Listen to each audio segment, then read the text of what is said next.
du 15e où nous sommes heureux de vous accueillir, encore que cette maison est là, donc je ne sais pas pourquoi je vous dis ça, avec Jean-François et Jean-Manuel, pour ce traditionnel déjeuner du comité d'entente, et vous dire que nous sommes très fiers pour notre part que notre arrondissement compte la présence d'associations d'anciens combattants aussi dynamiques que les vôtres, qui sont regroupées dans ce comité d'entente, qui réunit 25 associations, ce qui est pas mal quand même, qui représente près de 1500 adhérents, présidé aujourd'hui par Eugène Gourin. Je vous remercie d'avoir accepté dans des conditions pas forcément faciles la présidence de ce comité d'entente.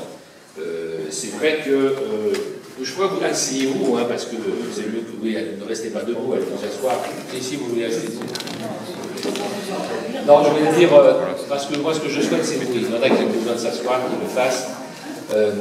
Quelle que soit votre génération du feu, ça tombe bien, ben vous avez répondu les uns et les autres à l'appel sous les drapeaux, et puis accepté tous de laisser de côté votre parcours personnel, vos projets professionnels ou familiaux pour servir la patrie, accomplissant ce qui est le geste suprême de citoyenneté, même si aujourd'hui beaucoup ne savent pas ce que ça peut représenter. C'est pourquoi je le dis, être ancien combattant, c'est être à la fois un citoyen et un soldat, et bien sûr vous constituez les forces vives de la nation et de notre arrondissement. Et puis aussi, nous connaissons votre engagement civique et social indéfectible, puisque vous prolongez et vous poursuivez ce travail formidable auprès des anciens combattants, en ce qui concerne la défense de leurs droits, la participation aux devoirs de mémoire, à l'information des jeunes générations, ce qui est de plus en plus nécessaire, au fur et à mesure où s'éloigne la période du service militaire que de moins en moins ont connu. La présence, et là je n'insisterai jamais assez, tellement c'est important, des porte-drapeaux cérémonies patriotiques, j'en profite pour les féliciter à nouveau, parce que c'est quand même une épreuve physique aussi, et puis de soutien actif, financier, moral aux anciens combattants, à leurs familles, qui sont souvent dans le besoin, dans la difficulté, en matière de santé ou autre, et à qui vous allez rendre visite aussi lors des hospitalisations, des obsèques aussi auxquelles vous êtes présents, pour que l'on n'oublie pas ce qu'ils ont fait pour la France, et surtout pour qu'ils sachent qu'ils ne sont pas oubliés. Donc nous sommes évidemment très attentifs aux questions qui vous concernent, vous le savez, avec Jean-Manuel en charge du monde combattant. On ne change pas une équipe qui gagne, donc s'il y a quelqu'un qui est au fait de vos préoccupations, c'est bien Jean-Manuel, bien sûr, et qui s'efforce toujours de développer davantage les thèmes mémoriels dans le 15e, et puis à l'Assemblée nationale, particulièrement avec Jean-François, qui a été quand même rapporteur de votre budget pendant 5 ans, pendant toute la mandature précédente, et qui s'est battu pour obtenir les satisfactions que vous savez concernant l'amélioration du statut d'ancien combattant. Nous continuerons bien sûr, et surtout Jean-François d'ailleurs, à défendre vos droits, puisque Manet s'est spécialisé dans cette question, et puis aussi parce que ça nous concerne aussi, et principalement, les capacités opérationnelles de nos armées. Vous avez vu la difficulté avec laquelle a été votée la loi de programmation militaire, et nous sommes intervenus tous les deux dans le débat, enfin avec d'autres évidemment, enfin en tout cas on a tenu à intervenir tous les deux pour demander, exiger de préserver le mieux possible notre capacité d'engagement de nos forces et la possibilité de réaliser les missions qui sont attribuées à l'armée française.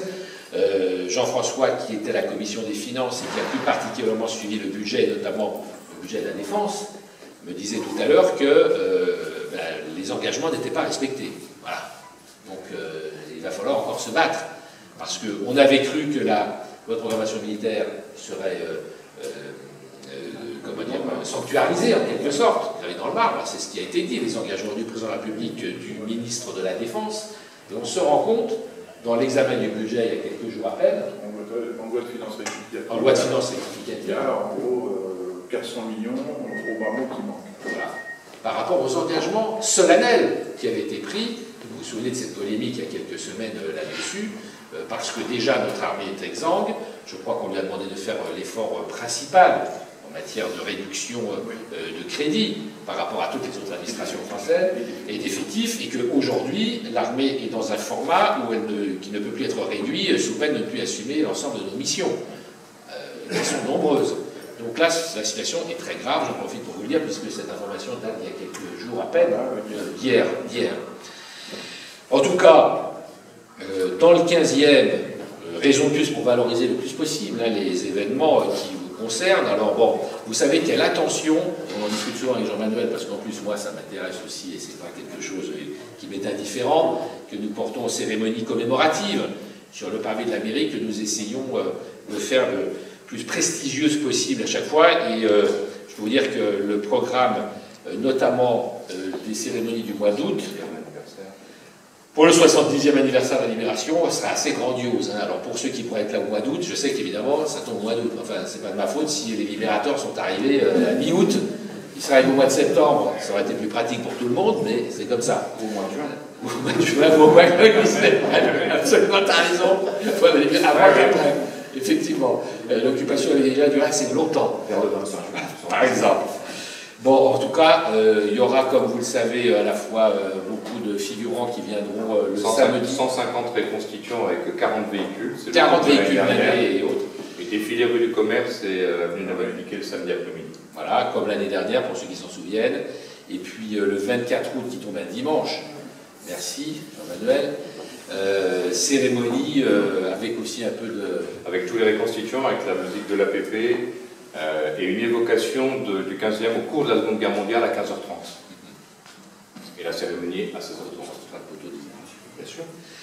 Alors, donc voilà, tout ce que nous avons. Et puis d'ailleurs, vous avez vu que ces derniers mois, nous avons organisé un certain nombre d'événements aussi pour commémorer soit le débarquement avec cette formidable orchestre américain, je ne sais pas si certains d'entre vous étaient là, qui est venu pour jouer reconstitution, enfin regroupement de fanfares américaines qui se sont reconstituées juste pour venir commémorer le débarquement sur les plages de Normandie et un passage à Paris dans le 15e, au hasard, avec un chef de musique qui a lui-même débarqué sur Omaha Beach.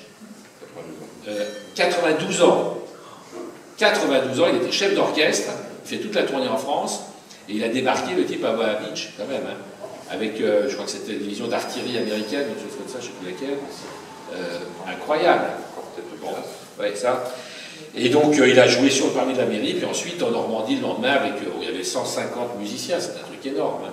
Enfin bon, voilà, un certain nombre de choses qui ont été organisées ici, vous vous en souvenez. Je ne vais pas revenir là-dessus.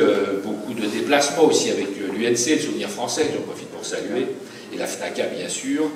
En fait, tout le monde s'y est mis. Et je suis heureux d'ailleurs que nous ayons pu transférer tous les banquets, finalement, des anciens combattants ici dans cette mairie. C'est fait pour ça, et c'est quand même là que vous devez être le mieux accueillis.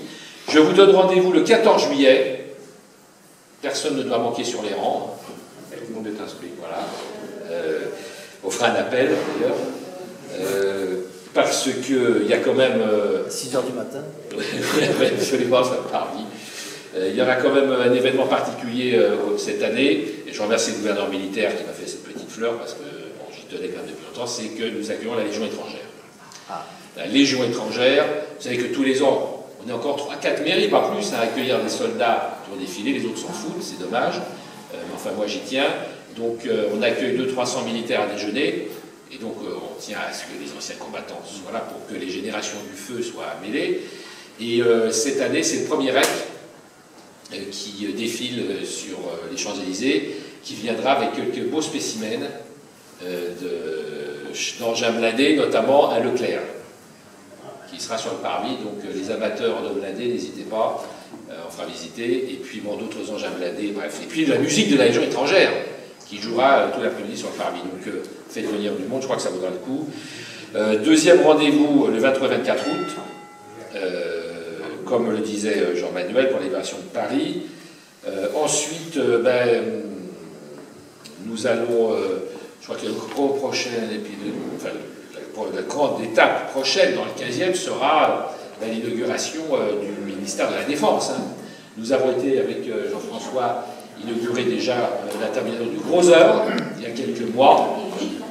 Le Gros Œuvre est terminé. là c'est une finition, et je pense que mi-2015 à peu près, il sera inauguré, et il sera donc le ministère de la Défense, et on est donc particulièrement honoré qu'évidemment il puisse être érigé dans le 15e, ce qui donnera encore plus de lustre aux activités militaires, paramilitaires, dans le 15e arrondissement. Moi je suis très content parce que d'un côté je suis maire du ministère de la Défense, dont le député Jean-François, et de l'autre côté je suis député de l'école militaire, puisque cette partie du 7e était rattachée à ma circonscription, donc c'est pas mal je pense, mais c'est pas un hasard, en fonction de notre tropisme particulier, d'être assez attaché à la chose militaire, de pouvoir être l'élu en même temps de l'école militaire et du ministre de la Défense. Voilà, il faudrait voir ce qu'on peut récupérer maintenant, je sais pas, une base de lancement de missiles, je sais pas, annexer les Invalides. L'arsenal de Toulon, je sais pas, enfin on verra sur la scène, enfin on va réfléchir. Ministère des Impôts. Alors, non, ça tu le gardes, j'ai toi. Bon, ben voilà.